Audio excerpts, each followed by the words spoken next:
And we're up to number 2 of the 48 ways. And that is B'shmiyat ha'ozen. Shmiyat means to listen. Ha'ozen is with the ears. Listen with your ears. Isn't that an interesting statement? Now, what do the rabbis mean? See, when you say to someone, hear me, there's different intonations that you mean. You say, but you're not hearing what I say. It means that you're not paying attention, right? But you didn't hear me means you didn't understand me. Now, you hear me when your mother is telling it to you. Now, you shut the door, or else she's going to come down with a bulldozer. You obey me, is hear me. So whenever you hear in Torah a word like Shema, hear, O Israel, it means complete. Focus, pay attention, listen, understand, assimilate it, and put it into action. Now, why does it say Shmiyat ha'ozen? Listen with your ears. The rabbis say, wait, before you take all the steps, listen with your ears. First know what you're talking about. Before you decide whether you accept it or you disagree, before you argue, before you make statements, before you declaim, first Shmiyat ha'ozen. First, focus. What are you talking about? So to give you an idea of what you're after, see, a fellow comes into this yeshiva visiting the Holy Land. Everybody knows this is the Holy Land, right? So you ask a guy, look, you're spending some time in the Holy Land. How does it feel? You feel like it's holy? He says, listen, I've been to the north, I've been to the south, to Masada, to Engedi. Nothing holy about this place. Yeah. So what we say to them is, tell me, you've been to the north, you've been to the south, you've been to Masada, to Tiberias. How many bafuf sticks did you see? Huh? How many bafuf sticks did you see? So the fella says, bafuf sticks, what's that? So we say to him, did I ask you what a bafuf stick is? I didn't ask you what a bafuf stick is. I asked you, how many did you see? He says, what the heck are you talking about? How can I tell you how many I saw? I don't know what you're talking about. I don't know what a bafuf stick is. So we say, tell me, do you know what holy is? What were you looking for in the Holy Land? Angels swirling down the street? Or rainbows of color, light, going in and out of rocks? Is that what you thought holiness was? How can you tell me there's nothing holy here unless you have a definition? Unless you know what you're talking about. You see that? And yet people will talk. There is holy, not holy, I got free will, I don't have free will, and they don't bother with definitions, with knowing what they're talking about. Okay, so how do we go about it?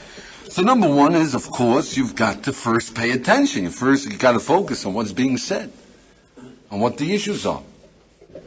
We're going to argue about holy, or about bafuf sticks, or about... First, you've got to focus what is being said. What is somebody telling you? And second of all, you have to take it out of all the verbiage and focus on the message, on the point that you're discussing. That's the first 2 things. Yeah? But then, if you try to focus on what people are saying and whether you're listening or not, and whether you have the message, and whether you understand what they're talking about, you'll find that it's a struggle to do this unless you have a tool. And very handy tool, a one-word tool, and if you go off using it for the rest of your life, friends, you are rich. And the tool is always ask yourself, what? What is bafuf sticks? What do you mean? Define. What? Just ask that one word, what? What did he say? What does it mean? Powerful. So number 4 is, learn to ask this question on the whole and its parts. In other words, if you find that there's a commandment to know that there is a God, yeah? How do you know you know? What is knowledge? Where does knowledge come from? What is knowledge? Before you argue about God, what is know? What is belief? What is faith? You have knowledge? Very disturbing, because I know, well, I have 10 fingers, that's knowledge. Well, the earth is round. Is that knowledge? Is that knowledge? Or is that something I accepted? What does it mean, know that there is a God? What does God mean? What do you mean by God? Before you argue about it. So take it on the parts and on the whole. That's the way you use this tool. What? Focus on everything. Number 5 is, make sure that you use your own words, meaning words that make sense to you, that you can examine with your intuition, with your appreciation. Not just words that befog the issue. For instance, let me give you an example. What's free will? Free will is to choose freely between what? I want to jump to the moon. Now, I have a free will choice. I can decide to jump to the moon or not to. Is that free will? No, that's not free will. So I can decide to see or not to see. No, that's not free will. Then what is free will? And I would suggest that a very easy appreciation of what free will is, you can decide to do what you want or what you feel like doing.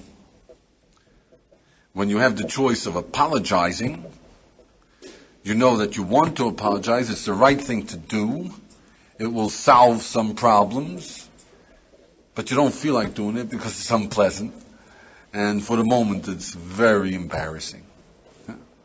I do what I feel like doing, it's easy. We don't choose evil because, evil. No. We choose evil because we want to avoid any pain. That's why we do what we feel like doing rather than what we want to do. Because feeling is easy. But get a guy to say, no, I can't choose between what I want to do or what I feel like doing. I just do one or the other. No, you can choose. Nobody will argue with you. If that's what free will is defined, we always can do what we want to do or what we feel like doing. Do you want to be great? You don't feel like making the effort. You know that. You feel like postponing it, procrastinating it, and ducking the issue and forgetting that I ever wanted to be great. Who said I wanted to be great? Yeah, I only want to be average. You want to be in mediocrity? No, all right, so I want to be great, but not today. If you want to be great, why not today? Yeah. All right, I want to be great today, but I just don't feel like doing anything about it. But you know you can do what you want to do, not what you feel like doing. You can make that decision now, but it's too painful. But you can do it. You can make that decision. Nothing will stop me. That is one aspect of freedom. But that makes sense. I see that. Yeah. All right, number 6 is, so now start with basics, the important concepts and words that you constantly use. You believe in tolerance? What do you mean by it? You believe in justice? You think that we should love? You think that we should be fair? We should fulfill our obligations?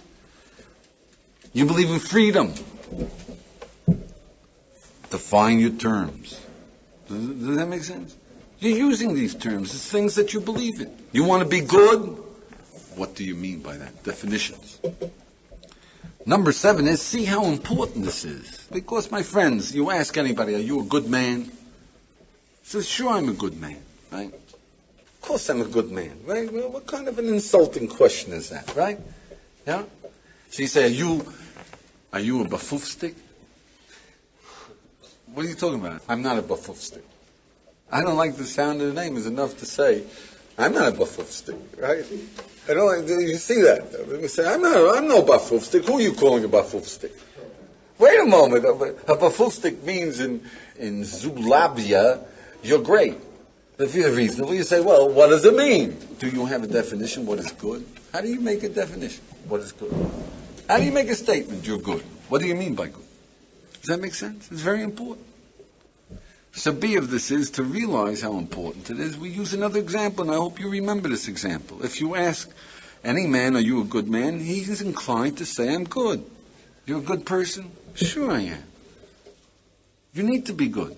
So what you do is you say to a fellow, listen, my friend, if there were 2 people in front of me, one very good and one very evil, very good person, a very evil person, and I said to these 2 men, I would say to them, are you a good man? Which is more likely to answer, sure I am? The evil man or the good man? The evil man, he kicks his own mother in the stomach. And you're just horrified. You say, that's terrible. How can you do such a terrible thing? Yeah? He says, you don't understand. She asked me to take out the garbage. You appreciate if I take out the garbage, tomorrow she might ask me to do the dishes. And who knows, I might be cleaning up the house. You gotta make a stand for human dignity. Isn't that right? Okay, so the good man, he takes out the garbage, right? Yeah? So you say, I see you're such a good man. He says, you didn't notice while I was taking out the garbage, I kicked my own mother in the stomach? I said, what are you talking about? You didn't do any such thing. No? You didn't notice? When I was taking out the garbage, did you see me grumbling? Now, why was I grumbling?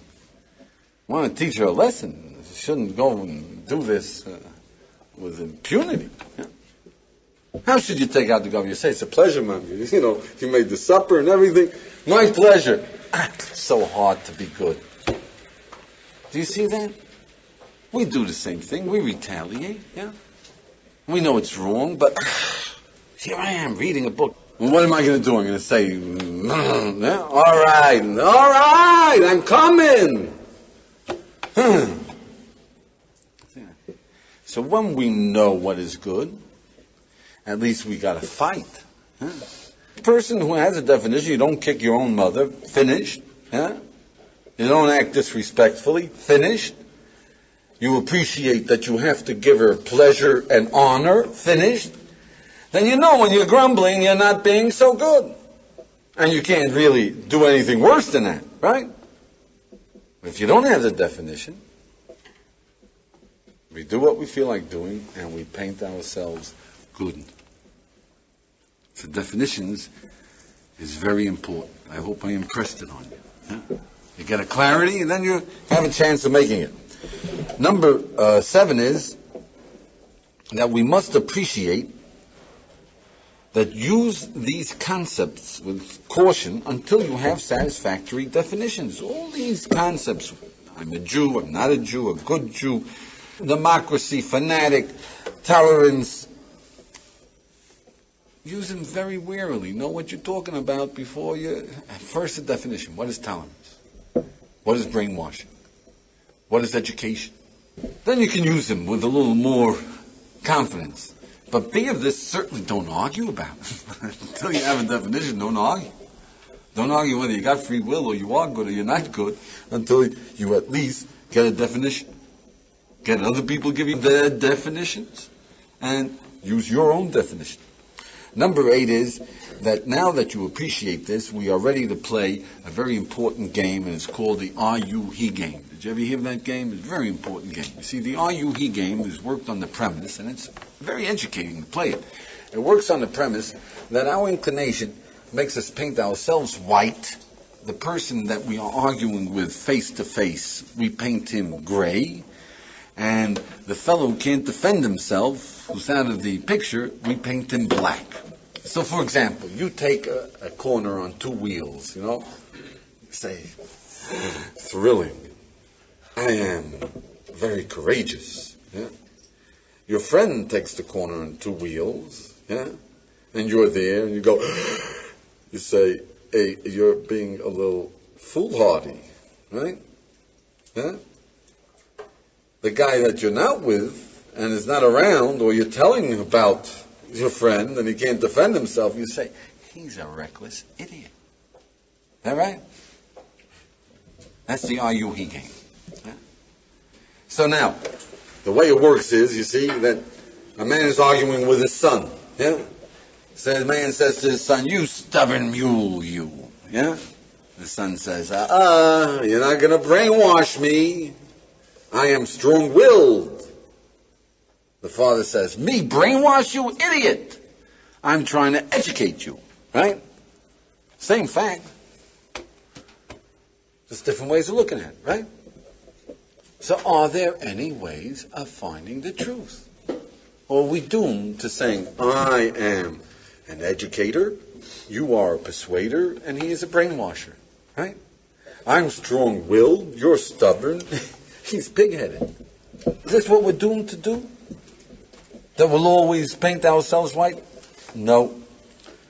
B of this is definitions is the way out. Definitions. Because when we're talking about the objective reality, we all agree, a brave man is a man who takes a necessary risk for a worthwhile purpose.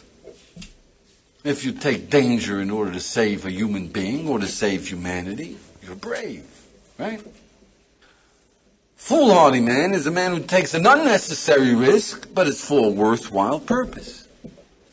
A reckless idiot is a man who takes an unnecessary risk for no purpose. A man who charges a machine gun in order to get the enemy, in order to free his platoon, brave. If he takes an unnecessary risk when he's charging, instead of using every bit of cover, he's foolhardy. If he picks up his head to say, hey, where they're shooting from, he's a reckless idiot.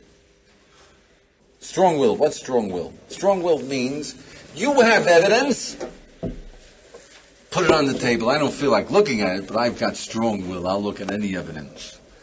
But don't yell at me. Don't bully me. And don't try to seduce me. Emotional kicks will get you nowhere. I am strong-willed. I'll stick to the evidence. Is that right? What's stubborn?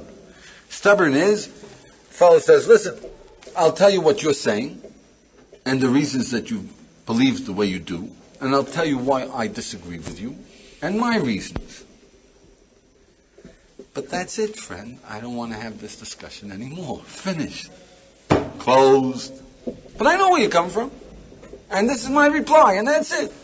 No more. That's stubborn. What's pighead? I need reasons? I said so. You're wrong. That's pighead, right? So if your father says, you stubborn mule, I told you 1,000 times that you've got to close the door. Now what's your reason for not closing the door? Huh? You understand? Did he tell me 1,000 times? Right? Well, you know, he's being very charitable. He should call you pig-headed. You understand? You have a way of checking things out. So definitions help us. It's true that we can twist anything, yeah? But the more clarity you got, the harder it is to twist. Okay, so number 10.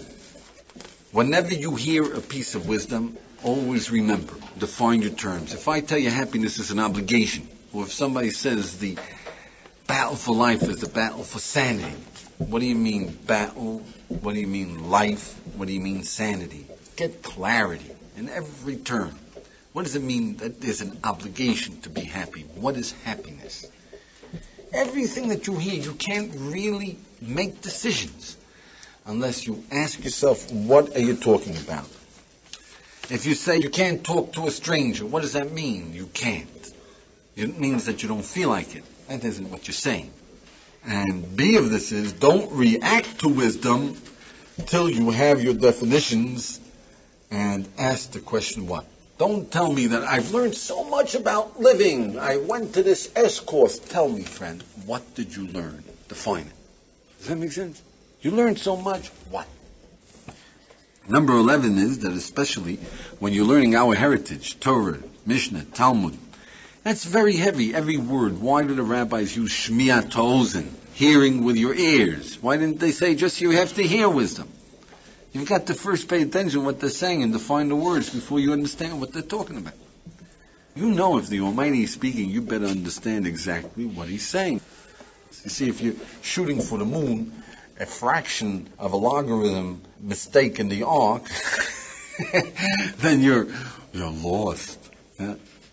When you hear God, when you hear eternity, you better know exactly what you're talking about. Number 12 is that for living, it's on a very simple basis. Learning about life. You see quarrels. You know, everybody knows. People are nagging their children. They're fighting with their wives. They're wasting their time, right? And we say, I've learned a lot. I've seen my friends bust up in a divorce, and I've learned a lot. What did you learn?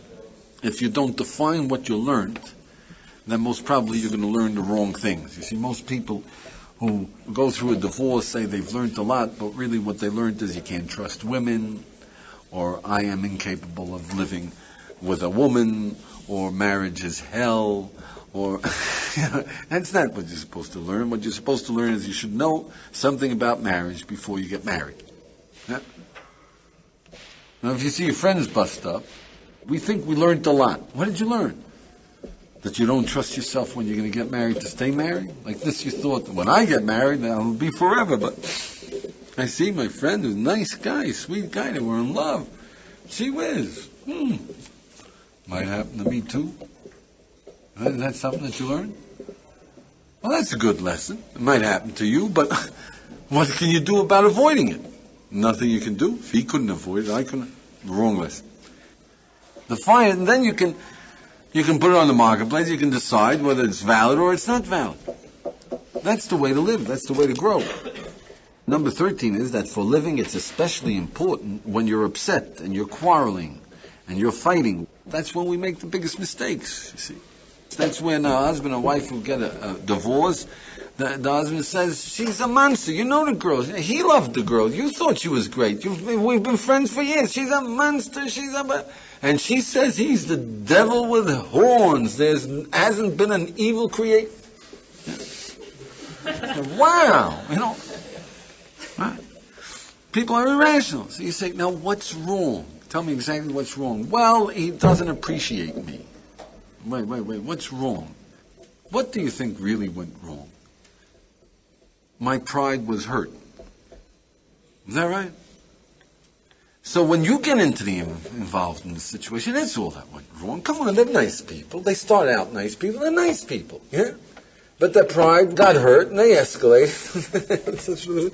And they might be doing things that are unimaginable. They might be doing, like calling up in the middle of the night and making obscene threats. They might be doing things that, wow, what happened? That's when you go nuts. You go all the way. You go woo, right? So once you lose your equilibrium, you don't know how far you're going to go. Yeah. So they might be doing things, but what happened? Really, what happened? So when you get involved, don't start thinking that my parents hate me. Define, really, what is going on. They're saying that I'm a ne'er-do-well, that I never did a stitch of work in my life, that I'm stupid, that I'm ungrateful. Now, really, what's going on? It's a little hard to get your equilibrium, what's going on, right? But obviously, they're getting the message that I'm wasting my life, and they are worried about it. Yeah, that's what's going on. It's hard to focus on what's going on when the bullets are flying, right? But it's very important. They're worried about me. That's what's going on. And they have a very, very bad way of conveying that worry. Is that what's going on? Okay, now you got the picture. Now you can decide what to do with it. But when you're involved, you better get the picture straight. Otherwise you're going to do eggs. You're going to break up with parents, with the people who are concerned for you.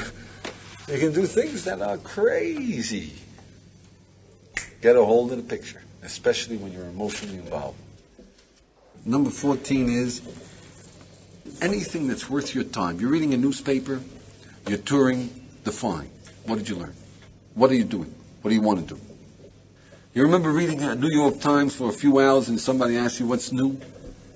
What was it about? There was an article about what? Nothing, blank. You spend a couple hours.